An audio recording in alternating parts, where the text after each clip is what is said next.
ನಮ್ಮ ತಪ್ಪು ವಿದೇಶಾಂಗ ನೀತಿಯಿಂದ ಇಂಥ ಒಂದು ಪರಿಸ್ಥಿತಿ ಉದ್ಭವ ಆಗಿರ್ತಕ್ಕಂಥದ್ದು. ಇದು ಇಡೀ ದೇಶದ ಜನರ ಅನುಭವಿಸ್ತಕ್ಕಂಥದ್ದು. ಯಾವುದೇ ದೇಶಕ್ಕೆ ನಾವು ಅಲೈನ್ಮೆಂಟ್ ಇರಲ್ಲ, ನಾವು ಸ್ವತಂತ್ರವಾಗಿ ಇವತ್ತು ಎಲ್ಲರ ಸ್ವಾತಂತ್ರ್ಯವನ್ನು ಗೌರವಿಸ್ತಕ್ಕಂಥದ್ದು ಇದು ನಮ್ಮ ವಿದೇಶಾಂಗ ನೀತಿಯಾಗಿತ್ತು.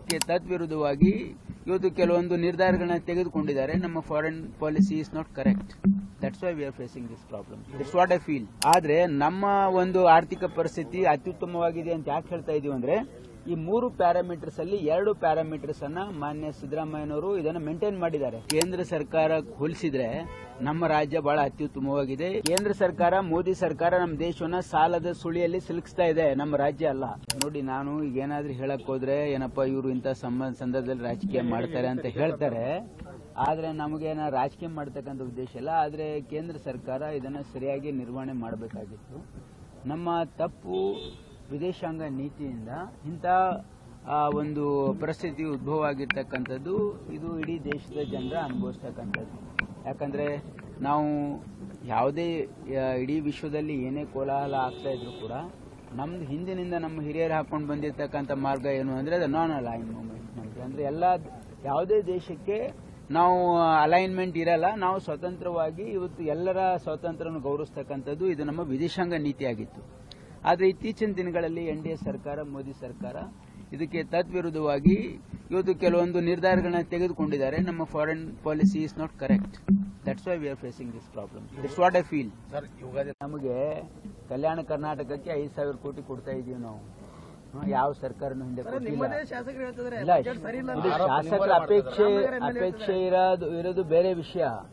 ಆದ್ರೆ ಇವತ್ತು ನಾವು ಸರ್ಕಾರದಲ್ಲಿ ನಾವು ಏನ್ ಮಾಡೋಕ್ ಸಾಧ್ಯ? ನೋಡಿ, ನಮ್ಮ ಒಂದು ಬಜೆಟ್ ಅತ್ಯುತ್ತಮ ಬಜೆಟ್ ಅಂತ ಅನ್ನೋದಕ್ಕೆ ಅಳತೆಗೋಲೇನು?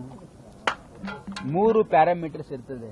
ಯಾವುದೇ ಒಂದು ಬಜೆಟ್ ಇದು ಒಂದು ಒಳ್ಳೆಯ ಬಜೆಟ್ ಅಂತ ಅನ್ನೋದಕ್ಕೆ 3 ಅಳತೆಗೋಲು ಇರ್ತದೆ. ಒಂದು, ನಮ್ಮ ಫಿಸಿಕಲ್ ಡೆಫಿಸಿಟ್ 3% ಒಳಗಿರ್ಬೇಕು ನಮ್ಮ GSDPಗೆ. 2ನೇದು ರೆವೆನ್ಯೂ ಸರ್ಪ್ಲಸ್ ಇರಬೇಕು. 3ನೇದು ನಮ್ಮ ಸಾಲ, ನಮ್ಮ GDP 25% ಒಳಗಡೆ ಇರಬೇಕು. ಇದು physical responsibility and management act. ಇದು ಕಾಯ್ದೆನ ಮಾಡ್ಕೊಂಡಿದೀವಿ ನಾವು. ನಮ್ಮ ರಾಜ್ಯ ಅಷ್ಟೇ ಅಲ್ಲ, ದೇಶದಲ್ಲೂ ಕೂಡ ಇದೇ ಕಾನೂನಿದೆ. ಆದ್ರೆ ನಮ್ಮ ಒಂದು ಆರ್ಥಿಕ ಪರಿಸ್ಥಿತಿ ಅತ್ಯುತ್ತಮವಾಗಿದೆ ಅಂತ ಯಾಕೆ ಹೇಳ್ತಾ ಇದೀವಿ ಅಂದ್ರೆ, ಈ 3 ಪ್ಯಾರಾಮೀಟರ್ಸ್ ಅಲ್ಲಿ 2 ಪ್ಯಾರಾಮೀಟರ್ಸ್ ಅನ್ನ ಮಾನ್ಯ ಸಿದ್ದರಾಮಯ್ಯನವರು ಇದನ್ನು ಮೇಂಟೈನ್ ಮಾಡಿದ್ದಾರೆ. ನಮ್ಮ ಸಾಲ 25% GDP ಒಳಗೆ ಇದೆ. ನಮ್ಮ ಫಿಸಿಕಲ್ ಡೆಫಿಸಿಟ್ 3% ಒಳಗಡೆ ಇದೆ. ಓನ್ಲಿ ರೆವೆನ್ಯೂ ಸರ್ಪ್ಲಸ್ ಇಲ್ಲ, ರೆವೆನ್ಯೂ ಡೆಫಿಸಿಟ್ ಇದೆ. ಒಂದೇ ಪ್ಯಾರಾಮೀಟರ್ ಬ್ರೀಚ್ ಆಗಿದೆ. ಈ ಕೇಂದ್ರ ಸರ್ಕಾರ ನೋಡಿ, ಅವರು ನಮ್ಮ ದೇಶದ GDPಗಿಂತ 40%ಗಿಂತ ಜಾಸ್ತಿ ಬ್ರೀಚ್ ಆಗಿದೆ ಅವ್ರದ್ದು. 2ನೇದು, ಅವರ physical deficit is more than nearly 5%. 3% ಒಳಗಿರಬೇಕು, 5% ದೇ ಹ್ಯಾವ್ ಬ್ರೀಚ್ಡ್. ಅಂಡ್ 3ನೇದು ರೆವೆನ್ಯೂ ಡೆಫಿಸಿಟ್ ಇದೆ. ಹಂಗಂದ್ರೆ ಕೇಂದ್ರ ಸರ್ಕಾರ ಹೋಲಿಸಿದ್ರೆ ನಮ್ಮ ರಾಜ್ಯ ಬಹಳ ಅತ್ಯುತ್ತಮವಾಗಿದೆ. ಇಡೀ ದೇಶದಲ್ಲಿ ಸಾಕಷ್ಟು ರಾಜ್ಯಗಳಿಗೆ ಹೋಲಿಸಿದ್ರೆ ನಮ್ಮ ರಾಜ್ಯ ಒಳ್ಳೆ ಉತ್ತಮ ಆರ್ಥಿಕ ಪರಿಸ್ಥಿತಿಯಲ್ಲಿ ಯಾಕಿದೆ ಅಂದ್ರೆ, ನಮ್ಮ ಮಾನ್ಯ ಮುಖ್ಯಮಂತ್ರಿಗಳು ಒಬ್ಬ ಆರ್ಥಿಕ 17 ಬಜೆಟ್ ಅನ್ನ ಮಾಡಿದ್ರಿಂದ ಅವರ ಒಂದು ಏನು ಒಳ್ಳೆಯ ಒಂದು ಅಂಡರ್ಸ್ಟ್ಯಾಂಡಿಂಗ್ ಇರೋದ್ರಿಂದ ಫೈನಾನ್ಷಿಯಲ್ ಇಶ್ಯೂಸ್ ಅಲ್ಲಿ ನಮ್ಮ ರಾಜ್ಯದ ಆರ್ಥಿಕ ಪರಿಸ್ಥಿತಿ ಚೆನ್ನಾಗಿದೆ ಅಂತ ನಾವು ಅವ್ನ ಪ್ಯಾರಾಮೀಟರ್ಸ್ ಹೇಳ್ತಾ ಇದ್ದೀನಿ ನಾನು. ಅವ್ರಿಗೆ ಕೇಳಿ, ಕೇಂದ್ರ ಸರ್ಕಾರ ಯಾಕೆ ಅವರ ಫಿಸಿಕಲ್ ಡೆಫಿಸಿಟ್ ಮೋರ್ ದೆನ್ 4% ಇದೆ? ಅವರು ಸರಿಯಾಗಿ ಮೇಂಟೈನ್ ಮಾಡಕ್ ಆಗ್ತಾ ಇಲ್ಲ. ಕೇಂದ್ರ ಸರ್ಕಾರ, ಮೋದಿ ಸರ್ಕಾರ ನಮ್ಮ ದೇಶವನ್ನ ಸಾಲದ ಸುಳಿಯಲ್ಲಿ ಸಿಲುಕಿಸ್ತಾ ಇದೆ, ನಮ್ಮ ರಾಜ್ಯ ಅಲ್ಲ. ಸರ್, ಈಗ 17 ಆಗುತ್ತೆ ಅಂತೀರಾ ಸಿದ್ದರಾಮಯ್ಯ ಬಜೆಟ್? ನೋಡಿ, ಇವೆಲ್ಲ ಈಗ ನೀವು ಏನೋ ಕಲ್ಪನೆ ಮಾಡ್ಕೊಂಡು ಕೇಳ್ತಕ್ಕಂಥ ಪ್ರಶ್ನೆಗೆ ನೋಡಿ, ನಾನು ಹೈಕಮಾಂಡು ಅಲ್ಲ, ಮಾನ್ಯ ಮುಖ್ಯಮಂತ್ರಿಗಳು ಹೇಳಿದ್ದಾರೆ.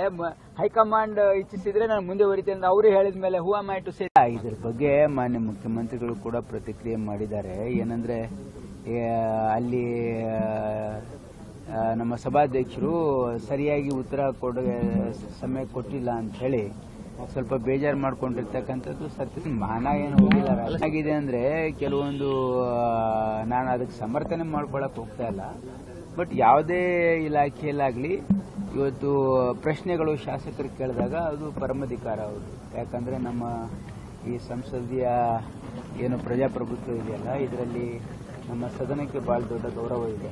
ಅದು ವಿಧಾನಸಭೆ ಇರ್ಬೋದು, ವಿಧಾನ ಪರಿಷತ್ ಇರ್ಬೋದು, ಪಾರ್ಲಿಮೆಂಟ್ ಇರ್ಬೋದು. ಹಾಗಾಗಿ ಜನರಿಂದ ಆಯ್ಕೆಯಾಗಿ ಬಂದಿರತಕ್ಕಂಥ ಶಾಸಕರ ಅವರ ಏನು ಪ್ರಶ್ನೆಗಳಿರ್ತವೆ, ಅವರೇನು ಈ ಸಾರ್ವಜನಿಕ ಹಿತಾಸಕ್ತಿಯಲ್ಲಿ ಪ್ರಶ್ನೆಗಳು ಕೇಳ್ತಾರೆ, ಅದಕ್ಕೆ ಉತ್ತರಿಸ್ತಕ್ಕಂಥದ್ದು ಅದು ಕರ್ತವ್ಯ, ಅದು ಇಲಾಖೆಯ ಕರ್ತವ್ಯ. ಇಲಾಖೆಯ ಅಧಿಕಾರಿಗಳು ಇದನ್ನ ಸಿದ್ಧಪಡಿಸಬೇಕು.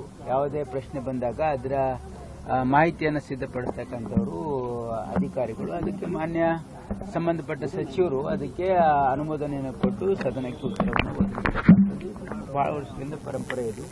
ಹಾಗಾಗಿ ಇದು ಸರಿಯಾದ ಸಮಯಕ್ಕೆ ಕೊಟ್ಟಿಲ್ಲ ಅಂತಕ್ಕಂಥದ್ದು ಇದು ಸರಿಯಾದ ಕ್ರಮ ಅಲ್ಲ. ಎಲ್ಲರೂ ಸರಿಯಾದ ಸಮಯ ಕೊಡಬೇಕು ಅಂತ ಈಗಾಗಲೇ ಮಾನ್ಯ ಮುಖ್ಯಮಂತ್ರಿಗಳು ಸೂಚನೆಯನ್ನು ಕೊಟ್ಟಿದ್ದಾರೆ. ಅದು ಸೂಕ್ತವಾಗಿದೆ.